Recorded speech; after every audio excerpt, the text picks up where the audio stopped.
तो मोदी सरकार का ये मंत्रिमंडल विस्तार भी ऐसा वैसा नहीं। 20 से ज्यादा मंत्रिमंडल में जगह मिलने जा रही है मंत्रियों को। आज तक के सूत्रों से मिली जानकारी के अनुसार कैबिनेट के संभावित विस्तार 8 जुलाई यानी कि गुरुवार को सुबह 10:30 बजे होगा।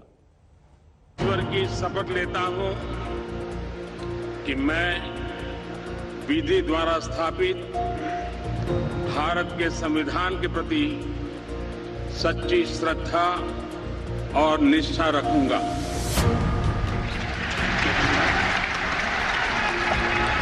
दो साल 1 महीने 7 दिन।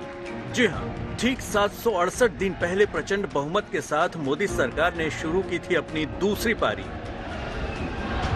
मैं राजनाथ सिंह ईश्वर की शपथ लेता हूं कि ये मोदी के दूसरे कार्यकाल में ओरिजिनल टीम में बदलाव और विस्तार की सुगबुगाहट तेज है। बैठकों पर बैठकें चल रही हैं। प्रधानमंत्री नरेंद्र मोदी, गृह मंत्री अमित शाह, बीजेपी अध्यक्ष जेपी नड्डा समेत कई सीनियर मंत्रियों के बीच पिछले हफ्ते भर से कई बैठकें हो चुकी हैं। पीएम मोदी से कुछ सहयोगी दलों के नेताओं की मुलाकात भी हो चुकी है। सूत्रों के मुताबिक इन सारी बैठकों और मुलाकातों का कनेक्शन कैबिनेट विस्तार से ही है।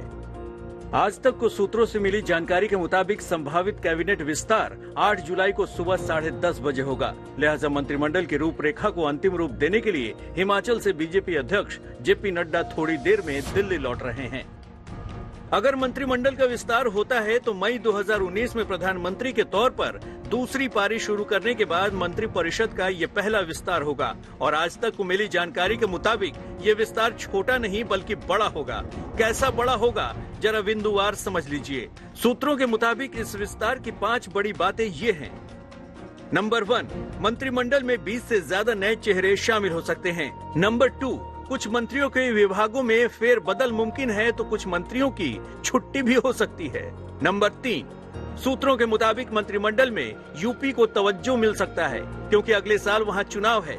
इसी तरह महाराष्ट्र, पश्चिम बंगाल और बिहार का प्रतिनिधित्व बढ़ सकता है। नंबर 4, यूपी से अपना दल और निषाद पार्टी को प्रतिनिधित्व मिल सकता है। नंबर 5, बिहार से जेडीयू और एलजेपी पारस धड़े की मंत्रिमंडल में एंट्री हो सकती है। मोदी मंत्रिमंडल में विस्तार की अटकलों के बीच नजरें तो कई चेहरों पर है, लेकिन सबसे ज्यादा चर्चा कांग्रेस से बीजेपी में आए ज्योतिरादित्य सिंधिया पर है। ज्योतिरादित्य आज महाकाल का आशीर्वाद लेने उज्जैन में थे। एमपी का दौरा अधूरा छोड़कर वो दिल्ली लौट रहे हैं। राज्यसभा सांसद वो बने, लेकिन अब जब कैबिनेट विस्तार हो रहा है तो ज्योतिरादित्य सिंधिया को कैबिनेट में जगह मिलने वाली है। ये सब हम सब जानते हैं, तय है, क्योंकि उन्होंने एक बहुत बड़ा काम किया था जब वो कांग्रेस से बीजेपी में शामिल हुए थे और उसमें उन्होंने मध्य प्रदेश में उनके समर्थक विधायकों ने लगभग 26 समर्थक विधायक जो हैं कांग्रेस छोड़कर बीजेपी में शामिल हुए थे और बीजेपी की सरकार बनी थी।